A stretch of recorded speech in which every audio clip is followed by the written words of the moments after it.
అలాగే ఈ సమయం తెలియజేస్తున్నాను. మంచిది. ఈ సమయంలో నాకు ఇచ్చిన సమయంలో మీకు ఎంతవరకు అయితే దేవుని మాటలు అందించగలనో, ఎంత శ్రేష్టమైన వాక్యాన్ని అందించగలనో మీకు అర్థమయ్యే రీతిలో మరలా మీరు ఎప్పుడైనా గుర్తించుకున్నప్పుడు దాన్ని మర్చిపోకుండా దగ్గర వాక్యాన్ని వివరించడం ప్రయత్నం చేస్తాను. అయితే ఈనాడు క్రైస్తవులుగా చెప్పుకునేటువంటి మనం ప్రతి ఆదివారము, బుధవారము, శుక్రవారం సంఘానికి వెళ్తున్నటువంటి మనము నిజంగా క్రైస్తవులమేనా, లేకపోతే క్రీస్తు ఎదిగిన వారిగా ఉంటూ నటించే వారిగా ఉన్నాము? ఒకసారి ఈ మాటను మనం జ్ఞాపకం చేసుకుందాము. యెషయా గ్రంథము 1వ అధ్యాయము 3వ వచనంలో ఒక మాట రాయబడింది.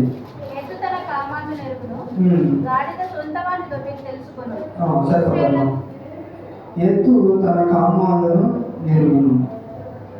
ఒక నా రియల్ లైఫ్లో నేను చూసినటువంటి ఒక సంఘటన ఏంటంటే, నేను ఒక బైబిల్ కాలేజ్లో ట్రైనింగ్ అయ్యేవాడిని. అదే కాలేజీలో ఒక పక్కకి దోవల షెడ్ అనమాట, అంటే గేదెలు ఆవులు షెడ్ ఉండేది అనమాట.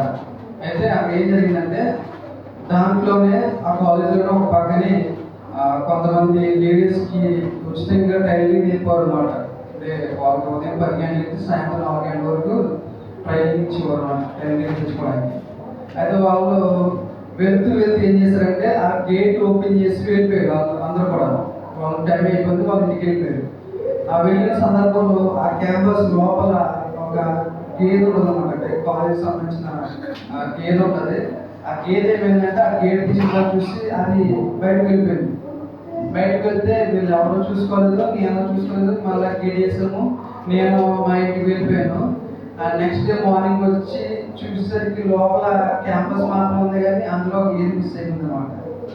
వెంటనే నాకు భయం వేస్తుంది, ఇదేంటి ఇప్పుడు దాకా ఉంది, ఎవరిని తీసుకెళ్ళిపోరా, లేకపోతే ఇబ్బంది అయ్యింది చెప్పేసి భయం వేసి నేను వెంటనే మా సార్కి ఫోన్ చేసి, ఇక్కడ డైలీ ఉండే గేదె లేదని చెప్పేసి అంటే, ఆ గేదె ఏం చేసిందంటే నైట్ ఆ గేట్ ఓపెన్ చేస్తుంది కదా, అది సరాసరి అంటే మా కాలేజ్ దగ్గర నుంచి మా సార్ వాళ్ళ ఇంటికి ఇంచుమించు 25 కిలోమీటర్ల దూరం అన్నమాట. వాళ్ళు సాయంత్రం 6 గంటలకే గేట్ ఓపెన్ చేసి వెళ్ళిపోయారు. అయితే ఆ గేట్ నుంచి బయటకు వచ్చి అది సరాసరి ఎక్కడికి వెళ్ళిపోయిందంటే మా సార్ వాళ్ళ ఇంటికి వెళ్ళిపోయింది. అంటే దాన్ని ఎవరు నడిపించి ఇది రూట్ చెప్పలేదు, ఆ రూట్ చెప్పలేదు, ఇలాగలా అలాగే ఏం చెప్పలేదు. సరాసరి ఎగ్జాక్ట్గా మా సార్ వాళ్ళ ఇంటి గేట్ బయట దగ్గర వెళ్ళబడింది అన్నమాట. యజమానికి మంచిది. వాళ్ళు నేను కంగారు కూడా నైట్ ఏమైపోయింది అలా తీసుకెళ్ళిపోరని చెప్పేసి ఆయనకు ఫోన్ చేస్తే ఆయన అన్నారు, గేదె ఎక్కడికి వెళ్ళలేదు, రాత్రి మళ్ళీ క్యాంపస్కి వచ్చేసింది, ఇక్కడికి మా ఇంటికి వచ్చేసింది అని చెప్పారన్నమాట. నేను ఆశ్చర్యపోయాను. ఒక గేదె గేట్ నుంచి బయటకు వచ్చి ఎవరికి చెప్పకుండా, అంటే ఎవరో ఆపకుండా అది ఎక్కడి నుంచి అయితే తోలుకొచ్చిందో మళ్ళీ అక్కడికి వెళ్ళిపోయి ఎగ్జాక్ట్గా అది గేదెకి ఎవరైనా అంటది. అప్పుడు ఈ మాట ఈ రోజు నేను చెప్తున్నప్పుడు నాకు అర్థమైంది ఏంటంటే, ఆ సంఘటన గుర్తొచ్చింది అనమాట. అంటే ఒక గేదె ఒక ఎద్దు తన కామాన్ని ఎదిగిందంట, గాడిద తన సొంత వాడిని దొరుకుతుందని తెలుసుకున్నాం. అయితే మన యజమాని ఎవరంటే దేవుడు. మరి మనం దేవుని ఎదుగుతున్నామా అంటే, ఏదో ఆదివారం వచ్చింది కాబట్టి వెళ్ళాలి, రూమ్లో కూర్చుంటే ఏమవుతుందో గంట అయితే సరిపోతుందని చెప్పేసి అనుకుని, లేకపోతే శుక్రవారం అందరికీ వెళ్ళకపోతే పోవడానికి కొంతమందికి, లేకపోతే బుధవారం ఎలాగ సరిగా ఈరోజు వెళ్దామని చెప్పేసి కొంతమందికి, ఇలాగా కొంతమంది ఇక్కడ ఉండే సంఘటన మాత్రం చెప్తున్నాను. కొంత ఇంటి దగ్గర అయితే అందరూ వెళ్తున్నారు, నేను వెళ్ళకపోతే ఏమవుతుంది, లేదా లేకపోతే కనపడినప్పుడు చర్చి కాలేదు 10 మంది నేను ఎక్కడ అందించుకోవాలని చెప్పేసి అలా వీళ్ళు కొంతమంది ఉన్నారు. కానీ హృదయపూర్వకంగా సంఘానికి వెళ్ళి దేవుని నామాన్ని ఎరిగి దేవునికి సాగిలి పడి మొక్కి ఆయన ఆశీర్వాదాలు పొందుకునేవారు ఎంతమంది ఉన్నారు? అంటే మనం పైకి భక్తి గలవారిగా ఉన్నాం, కానీ లోపల శక్తిని మనం అనుభవించలేకపోతున్నాం. అవునా కదా? చాలా మంది వారి జీవితాలు ఏం చెప్తారంటే, నేను సంవత్సరాల నుంచి ప్రార్థన చేస్తానండి, వారం ప్రార్థన చేస్తాను, బుధవారం పోసుకున్నాను, శుక్రవారం పోసుకున్నాను, ప్రతి వారం ఏ వారం కూడా మిస్ అవ్వకుండా సంఘానికి వెళ్ళిపోతున్నారు, కానీ నాకు దేవుడు ఏ కార్యం చేయట్లేదు అన్నాడు. కొంతమంది కార్యం ఏం చేస్తారంటే, ఆయన కార్యం చేయడానికి కారణం ఆయన లేదు మనలోనే ఉంది. ఏంటా కారణం అంటే మనం పైకి భక్తి గల వారిగా ఉన్నాం కానీ లోపల మన శక్తి ఏంటో మనకు తెలియట్లేదు. మనం ఎవరిని ఎదిగి ఉన్నామో మనం నమ్ముకునే దేవుడు ఎటువంటి కూడా మనం ఎదగట్లేదు. ఎర్ర సముద్రుడు 2 పాయలు చేసిన దేవునే కదా మనం ఎదిగినాం. కొండని కొడితే బండగా చీలి అందులో వాటర్ వచ్చిన దేవునే కదా మనం ఆరాధిస్తున్నాం. చనిపోయే వ్యక్తిని తిరిగి లేపిన దేవునే కదా మనం ఆరాధిస్తున్నాం. అంటే మనం ఆరాధించే దేవుని యొక్క శక్తిని మనం తెలుసుకోవట్లే, ఎరగట్లేదు అనమాట. కాబట్టి ఒక సంఘటన చెప్తాను. ఒక ఆమె వాళ్ళ కుటుంబం మారాలని ఎంతో ప్రార్థన చేస్తుంది కానీ ఆ కుటుంబం మారట్లా. ఆవిడ ఏం చేస్తుంది? ప్రతి బుధవారం, శుక్రవారం, ప్రతి ఆదివారం క్రమం తప్పకుండా సంఘానికి వెళ్ళిపోతుంది. క్రమం తప్పకుండా హాస్టల్ కాలేజ్ చేస్తుంది. అందుకంటే ముందే వెళ్తుంది. అందులో వెళ్ళిపోతే లాస్ట్ మొత్తం చైల్డ్ బాగా పెట్టేసి అన్ని సర్ది నీట్గా సర్ది వెళ్తుంది ఆవిడ. కానీ వాళ్ళ యొక్క కుటుంబం రక్షించబడట్లేదు. ఆయన భార్య కానీ ఆవిడ భర్త కానీ ఆవిడ పిల్లలు కానీ ఎవరు కూడా దేవుని తెలుసుకోవట్లా. ఆవిడ అనుకుంటుంటే దేవుడికి నాకు ఇష్టం లేదేమో, దేవుడికి నాకు ఇష్టం లేదేమో, దేవుడికి నాకు ప్రేమ లేదేమో, లేకపోతే నా భక్తి నచ్చట్లేదేమో అనుకుంటుంది. కానీ ఆమె సరిగ్గా ఆరాధించే విధంగా ఆరాధించలేదు, అడిగే విధంగా అడగట్లేదు. పాస్టర్ గారు చూస్తున్నారు చాలా కాలం నుంచి. ఈవిడ ప్రతి వారం తప్పకుండా క్రమం తప్పకుండా సంఘానికి వస్తుంది, ఎంతో పెద్ద చేస్తుంది. కానీ ఈవిడ కుటుంబం ఎందుకు రక్షించబడలేదని చెప్పేసి ఆయనకి గౌరవించి ఆమె ప్రార్థన అయిపోయిన తర్వాత ఆవిడతో మాట్లాడారు. ఏంటంటే, అమ్మ ఇప్పుడు నువ్వు సంఘానికి వస్తున్నావు, చాలా కాలం నుంచి నువ్వు ఒకదాన్ని వస్తున్నావు, నీకు భర్త రావట్లేదు, నీ పిల్లలకు రావట్లేదు, ఏంటమ్మా విషయం? నువ్వేమో కుటుంబం వారు ప్రార్థన చేస్తున్నావు, నీ భర్త సరిగ్గా ప్రార్థన చేస్తున్నావు, ఎందుకని ఏం చేస్తావమ్మా అని చెప్పేసి పాస్టర్ గారు ఆమెను అడిగారు అనమాట. ఆవిడంటే ఆవిడ ఏం చెప్పిందంటే, ఏం లేదు పాస్టర్ గారు, నేను ఇప్పుడు చర్చకు వచ్చింది కదండి, ఆ ఇంట్లో వంటలు చేస్తారండి, తర్వాత నేను చర్చ నుంచి ఇంటికి వెళ్ళిపోయేసరికి మళ్ళీ పిల్లలందరినీ తీసుకొచ్చి స్కూల్ నుంచి వాళ్ళకి స్నానాలు చేయించి మళ్ళీ సాయంత్రం వంట చేసి అన్నీ రెడీ చేస్తారని చెప్పింది అనమాట. మరలా బుధవారం ఏం చేస్తామంటే అలాగే ఇదే చెప్తుంది ఆవిడ. బుధవారం ఏం చేస్తామంటే ఇదే చెప్తుంది, నేను చాలా బిజీగా ఉంటానండి, నేను ఎక్కడ ప్రార్థన అక్కడికి వెళ్ళిపోతానండి, ఎవరు ప్రార్థన ఉంటే వాళ్ళు పక్కకి వెళ్ళిపోతానండి అని చెప్పి చెప్తుంది. ఇప్పుడు ఎంతకన్నా ప్రార్థన చేస్తుంది కానీ కుటుంబం ఎందుకు మారట్లేదంటే ఇప్పుడు సరిగ్గా ఎరిగిన దేవుణ్ణి ఆరాధించట్లేదు, కుటుంబాన్ని పట్టించుకోవట్లేదు. అంటే ఇప్పుడు ఏం చేస్తుందంటే ప్రార్థనే జీవితం అనుకోవడం, కుటుంబాన్ని పట్టించుకోవట్లేదు. ఆయన ఇంటి దగ్గర పనులు చేసి రెడీ ఉండాలన్నమాట. అయితే ఆయన ఈ మాటలు నా దేవుని చెప్పాడు, అమ్మ బైబిల్లో ఒక మాట ఉందంట, ప్రవర్తన కలిగిన సత్యవాదన కలిగిన స్త్రీ అంటారు వాక్యం లేకుండానే తన ప్రవర్తన ద్వారా తన భర్తని రక్షణలో పెట్టుకుని తెచ్చాను. అవునా కాదా? చాలా మంది కూడా ఈ విషయాన్ని గ్రహించట్లేదు. వాళ్ళు ప్రార్థన చేస్తారు. ఇప్పుడు ఒక సినిమాకో ఒక ఫంక్షన్కో వెళ్ళినప్పుడు వాళ్ళ కుటుంబాన్ని తీసుకెళ్ళిపోతారు. వాళ్ళు రాకపోతే ఏదో అలిగి కూర్చున్నారంటే నువ్వు వస్తేనే వెళ్తానని చెప్పేసి.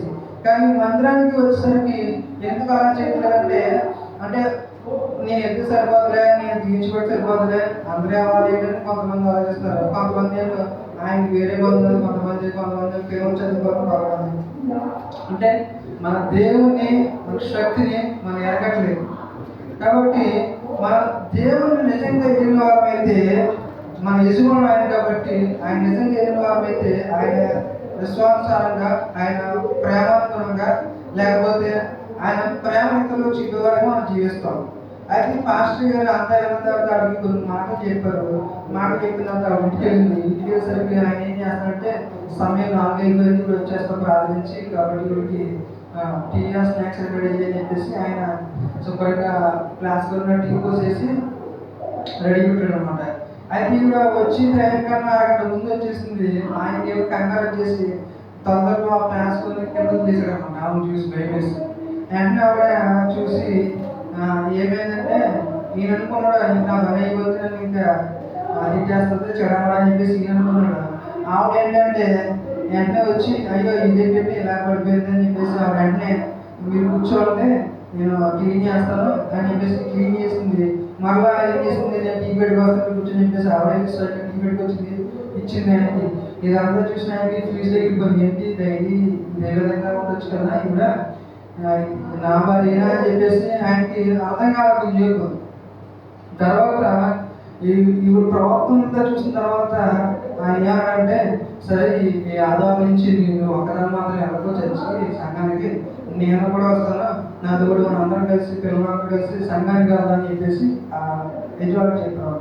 అంటే ఆయన నామాన్ని మనము నిజంగా భక్తిలో జీవిస్తున్నామంటే పైకి భక్తి గల వారిగా ఉన్నాం, కానీ ఆ శక్తిలోనూ అనుభవించలేకపోతున్నాం. కాబట్టి మనం ఏం చేసుకోవాలంటే, ఎద్దు ఎలాగైతే తన యజమాని ఎదుగుతుందో, గాడిద ఎలాగైతే తన సొంత వారిని తోడు తెలుసుకుందో, మనం కూడా మన నిజ దేవుని తెలుసుకోవాలి. అవునంటారు కాదంటారు. చాలా మంది మనం తెలుసుకుంటేనే ఇతరులకు మనం ప్రకటించగలం. మనం తెలుసుకోకపోతే ఇతరులకు ఎలా ప్రకటించగలం? ముందు మన ఆ శక్తి మనం ఎరగాలి. లేకపోతే ఆ శక్తి మనం ఎరగినప్పుడు ఇతరులకి ఆ శక్తి గురించి మనం ఎలా చెప్పగలం? ముందు దేవుని నామాన్ని మనం రుచి చూసి తెలుసుకోవాలి. మన జీవితంలో ఆ కార్యం జరిగిన తర్వాత మన ఇతరులకి ఆ యొక్క రుచిని వారి పరిచయం చేస్తాం. మన జీవితంలో రుచి లేకుండా చెప్పగా ఉండు కార్యాలు చూడకపోతే ఇతరులకు మనం దేవుని ఎలా పరిచయం చేస్తాం? అవునా కాదంటారు. మనం చాలా మంది హైందువులను చూస్తాం. వారు కొంతకాలంగా వేరే విగ్రహాలను చేసి అనుకోకుండా వారి జీవితంలో అద్భుత కార్యం కోసం చూసి అది దేవుని జరిగేసరికి దేవుళ్ళకి వచ్చి వాళ్ళంతా స్ట్రాంగ్గా ఉంటారంటే వాళ్ళని చూస్తే మర్చిపోతుంది అనమాట.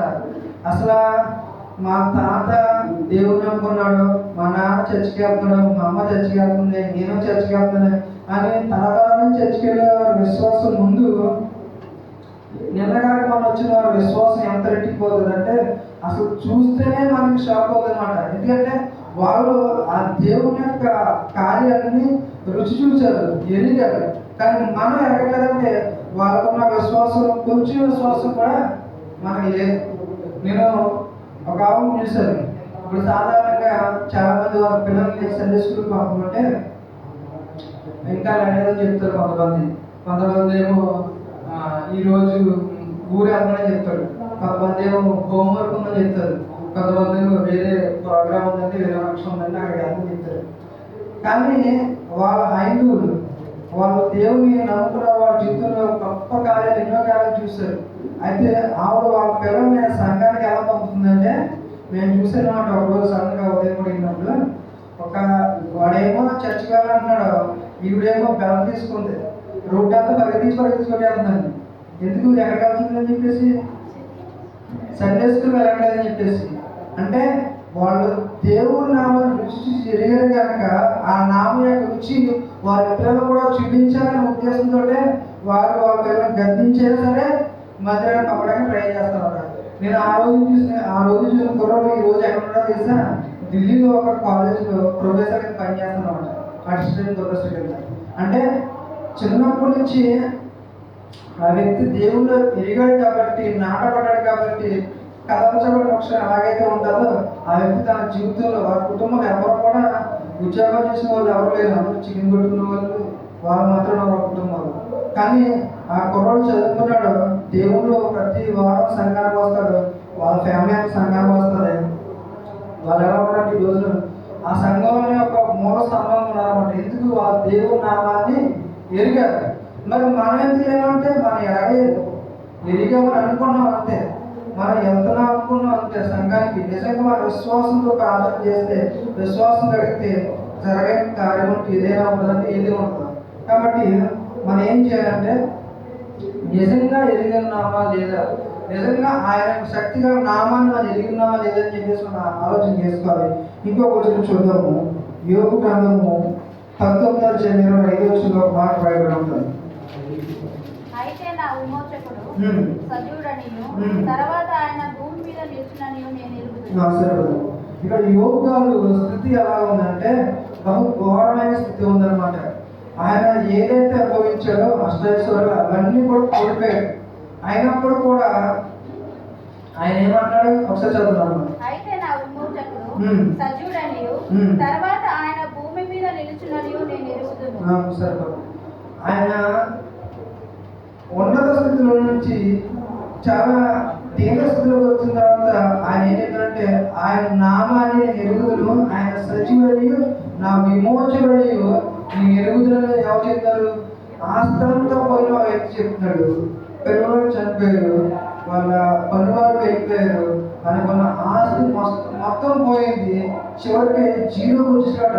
అటువంటి వ్యక్తి చెప్తాడు, నా సజీవుడు విమోచకుడని ఎరుగుదని చెప్తున్నాడు. అంటే మనకి స్థితి బాగున్నప్పుడు దేవుణ్ణి ఆరాధన చేస్తాం, ఆయన నామాన్ని ఎదుగుతాం.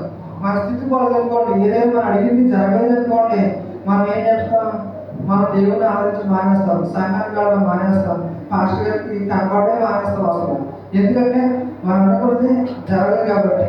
అనుకున్నది జరగడం కారణం దేవుల్లో ఉండదు, మనలోనే ఉంటారు. ఎందుకంటే మనం ఎరిగేటిగా ఎరగలేదు, ఆరాధించేదిగా ఆరాధించలేదు, అడగలేసిన రీతిగా అడగలేదు.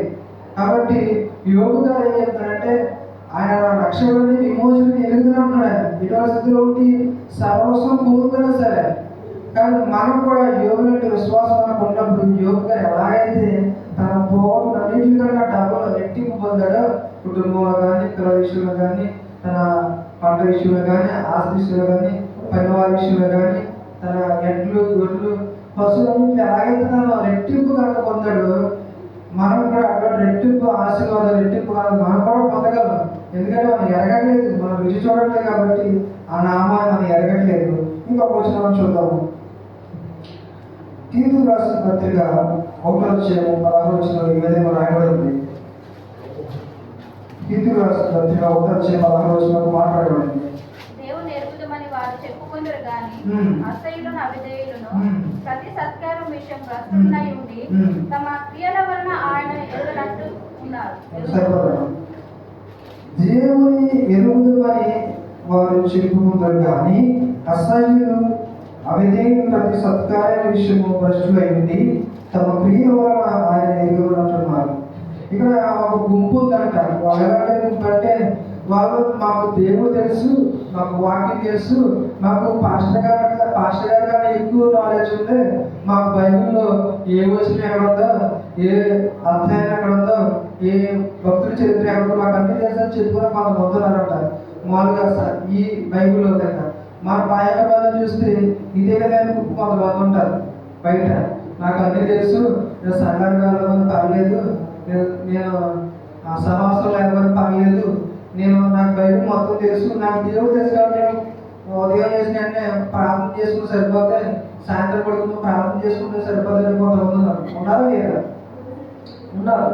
ఒక ఆవిడ ఏంటంటే, మనం ఎంత ఉన్నత స్థితిలో ఉన్నా, ఎంత ఆశీర్వదించబడినా మనకి సంఘ సహవాసం అనేది చాలా ప్రాముఖ్యం. సేవకుని యొక్క ఆ సహవాసం అనేది మనకి చాలా ప్రాముఖ్యం. చాలా మంది అంటారు, దేవుడికి చర్చిలోకి వెళ్తేనే దేవుడు ప్రార్థన అంగీకరిస్తాడా, ఇంట్లో చేస్తే దేవుడు ప్రార్థన అంగీకరించడా, చర్చిలోనే వాక్యం చదవాలి, ఇంట్లో చదువుకోకూడదా, చర్చిలోనే ప్రార్థన చేసుకోవాలా, లేకపోతే ఇంట్లో ప్రార్థన చేసుకుని దేవుడు ఏంటా అని చెప్పేసి నేను క్వశ్చన్ అడిగితే ఏంటంటే, మనం మందిరం ఏమంటే ఆయన సన్నిధిలో కావాలంటే ఒక దినం కావాలంటే లోకంలో 1000 దినాలు గడిపినంత సమానం అంటారు. అయితే మనం ఇల్లు ఎలా ఉండాలి? అపవిత్రంగా ఉంటుంది, రోజు కలహతోటి, కొట్లాటతోటి, లేకపోతే గొడవతోటి ఈ విధంగా ఉంటుంది. అయితే దేవుని మందిరం ఎట్లా ఉండాలి? పవిత్రంగా ఉంటారు. మన ఇల్లు పవిత్రంగా ఉందా? మన ఇల్లు పరిశుద్ధంగా ఉందంటే పవిత్రంగా ఉండదు, పరిశుద్ధంగా ఉండదు, బూతులతోటి, అతితోటి రకరకాలుగా ఉంటుంది. అటువంటి దాంట్లో నువ్వు ఆరాధిస్తూ తిరిగి ఎవరికంటే నాకు దేవుడు దర్శనం చెప్పుకునే గుంపులు మనం ఉన్నమాట. ఇంకో వచ్చిన చూద్దాము. అదే వచ్చిందో, అసహ్యులు అవిధేయులు ప్రతి సత్కార్య విషయం భ్రష్టులై ఉండి తమ క్రియల వల్ల ఆయన ఎరుగమన్నట్టు ఉన్నారు. అంటే నేను ఆ సంఘానికి ఎంత ఇచ్చేసాను, ఈ సేవకి ఎంత ఇచ్చేసాను, దానికి ఈ మీటింగ్ నేను చికెన్ చేశాను, చర్చ 500 స్క్వార్కి ఇచ్చేసాను. కొంతమంది ఉన్నారు కొన్ని చోట్ల, కొన్ని సంఘాలు. అయితే వాళ్ళు ఆడలంగా చెప్పుకున్నారంట. అంటే వాళ్ళు ఏంటి, దేవుడి నామాన్ని ఎరగనుకున్నారు కానీ వాళ్ళు ఎరగలేదు అనమాట. అంటే వాళ్ళు మాకు అన్నీ తెలుసు అనుకున్నారు కానీ వాళ్ళకి ఏమీ తెలియదు.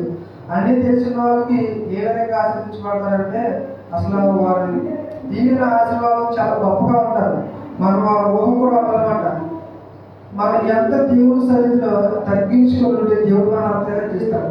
అవునట్టు కాదు, మనం దేవుడి సన్నిధిలో ఎంతగా హెచ్చించబడతామో, ఎంతగా దీవించబడతామో, మన లోకంలో అంతేవిధంగా దీవించబడాలంటే ముందు మనం ఆయన నామాన్ని గుర్తెరిగిన వారిగా ఉండాలి.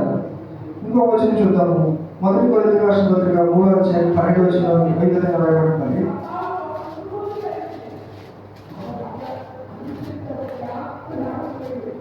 మొదటి కొరింథీయులకు రాసిన పత్రిక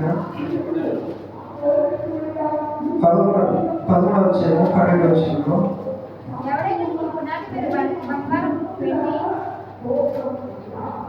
ఇప్పుడు అద్దంలో చూచినట్టు మొదటి కొరింథీయులకు రాసిన పత్రిక 13:12 ఇప్పుడు అద్దంలో చూచినట్టు సూచనగా చూస్తున్నాను. అప్పుడు ముఖాముఖిగా చూడము. ఇప్పుడు కొంతమందికి ఎరిగిన్నాను. అప్పుడు నేను పూర్తిగా ఎరుగబడిన ప్రకారం పూర్తిగా ఎరుగుదును. కాగా విశ్వాసము, నిరీక్షణ, ప్రేమ ఈ మూడు వీటిలో శ్రేష్టమైనది. దేవునికి స్తోత్రం. హల్లెలూయా.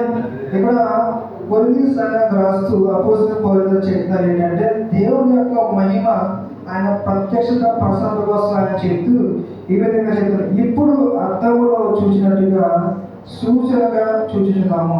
ఇప్పుడు ఒక అర్థం ఉంది. మనం అర్థంలో వెళ్ళి చూసుకున్నప్పుడు ఆ అర్థం సగం మాత్రం ఇక్కడనే కనబడుతున్నాము.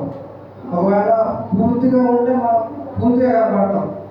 లేకపోతే కొంచెమే ఉంటే అంటే కొంతమంది మేకప్ కిట్లు రౌండ్గా ఉంటాయి కదా, కొన్ని అట్లా రౌండ్గా కనపడుతుంది. అంటే కొంచెం మాత్రమే కనపడుతుంది. మనకి ఎక్కువ కనపడదు. అంటే అర్థం ఏ సైజులో ఉంటుందో అదే సైజులో మన వ్యక్తి పరిమితం కనపడుతుంది.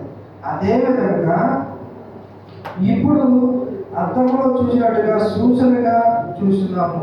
మనం ఇప్పుడు దేవుని యొక్క శక్తిని ఎలా ఎదిగినంటే అర్థంలో ఎలాగైతే సూచనగా చిన్నగా కనపడుతుందో ఆ విధంగా ఎదుగుతాము. అయితే అప్పుడు ఎప్పుడు సంఘం ఎత్తబడినప్పుడు మనం దేవుని పిలిచినప్పుడు ఆయన ఎలా చూస్తామంట? ముఖాముఖిగా చూస్తామంట. అంటే అప్పుడు అర్థంలో కనపడిగా చిన్న చిన్న రూపాయలు కనపడితే కనపడదు, చిన్న చిన్న ప్రతిబింబాలు కనపడితే కనపడదు. ఆయన నీతి సూర్యునిగా ఉదయించి ఆయన మనం పూర్తిగా చూస్తాం. ఎప్పుడు మనం నీతిగా యథార్థంగా ఆయన నామాన్ని ఎరిగినప్పుడు మాత్రమే మనం ఆ విధంగా చూస్తాము. అప్పుడు నేను పూర్తిగా ఎరగబడింది ప్రకారం పూర్తిగా ఎరుగు. కాగా విశ్వాసం, నిరీక్షణ, ప్రేమ ఈ మూడు నిలిచును. వీటిలో శ్రేష్టమైనది ప్రేమే. ఇక్కడ దేవుని వాక్యం ఏం చెప్తుంటే మనలో దేవుడు ఉన్నాడని మనకు తెలియాలి. సూచనగా అంటే మన ఇతరులను ప్రేమించేవారుగా ఉండాలి, ఇతరుల వరకు ప్రార్థించేవారుగా ఉండాలి, ఇతరుల వరకు అంగలార్చేవారుగా ఉండాలి, ఇతరుల వరకు సహాయపడేవారు ఉండాలి. అయితే మనం దేవుని నామాన్ని ఎరిగినట్టు, మనము దేవుని సన్నిధి వదిలినట్టు మనము ఇతరులను ప్రేమించే విధంగా ఉన్నామా అంటే లేదు. ఉన్నామా? లేదు. లేదు. నేను ఇంటి దగ్గర ఒక సంఘటన చూసాను అనమాట. ఏంటంటే ఒక ఆవిడ అంటే వ్యక్తి యొక్క నిరసనం ఏంటంటే ఏదైనా శ్రమ వచ్చినప్పుడే బయటపడతాం కదా, అలాగనమాట. మా ఊర్లో ఒక ప్రాణ స్నేహితులు అనమాట. ఎక్కడికి వెళ్ళినా తోడు తీసుకెళ్ళిపోద్దాం. ఫంక్షన్కి వెళ్ళినా అది ఈవిడ సంబంధం లేకపోయినా ఆ చుట్టాలు ఒక అబ్బాయి తీసుకెళ్ళిపోద్ది, ఈవిడ ఆవిడ అలాగే తీసుకెళ్ళిపోతుంది. తర్వాత హాస్పిటల్లో వాళ్ళు ఎవరన్నారంటే ఈవిడ కూడా చూడడానికి వెళ్ళిపోతాయి. దాని ఏదైనా ఫంక్షన్ అంటే ఇద్దరు కలిసి వెళ్ళిపోతారు అనమాట. అసలు ఎంత అన్యంగా ఉన్నారంటే బెస్ట్ ఫ్రెండ్స్ అంటే ఒకే దగ్గరలో చుట్టుకొచ్చిన ఇద్దరు అక్క చెల్లెలు ఉన్నారన్నమాట. అంటే నువ్వంటే నాకు ఇష్టం, నువ్వంటే నాకు ఇష్టం, నువ్వు పడిపడి అనుకుంటారు అవుతారు. కానీ ఒక సమయంలో వీళ్ళు ఏం చెప్తుందంటే ఈవిడ కోసం ఆవిడ వేరే వాళ్ళ దగ్గర చక్కగా చెప్తుంది, ఆవిడ కోసం ఇప్పుడు వేరే వాళ్ళ దగ్గర చక్కగా చెప్తుంది. అంటే వాళ్ళ ఏం లేదు, ప్రేమ లేదు. అంటే ఈరోజు సంఘంలో ఉన్న మనము ఒకరంటే ఒకరు ప్రేమ లేకుండా ఉన్నాం, ఒకరంటే ఒకరంటే ఇష్టం లేకుండా ఉన్నాం. అది దేవుని వాక్యం ఏం చెప్తుందంటే విశ్వాసము, నిరీక్షణ, ప్రేమ ఈ మూడు నిలిచును. వీటిలో శ్రేష్టమైనది ప్రేమయే. మనం ఇతరులను ప్రేమించినప్పుడు దేవుడు ప్రేమిస్తాడంటే ప్రేమించదు. మన ఇతరులను ప్రేమించినప్పుడు దేవుని నామాన్ని ఎరిగిన వారుగా ఉన్నామంటే ఆయన నామాన్ని ఎరిగిన వారుగా ఉండవు. కాబట్టి మనం ఏంటంటే ఎంత చెప్పాం కదా, మూలవాక్యం పైకి భక్తి గల వారిగా ఉంటాం కానీ మనం దేవుని శక్తిని ఎరగలేకపోతున్నాం.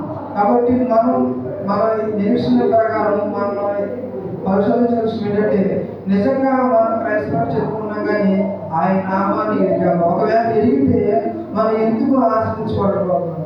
కారణం ఆయనలో ఉందా, మనలో ఉందా?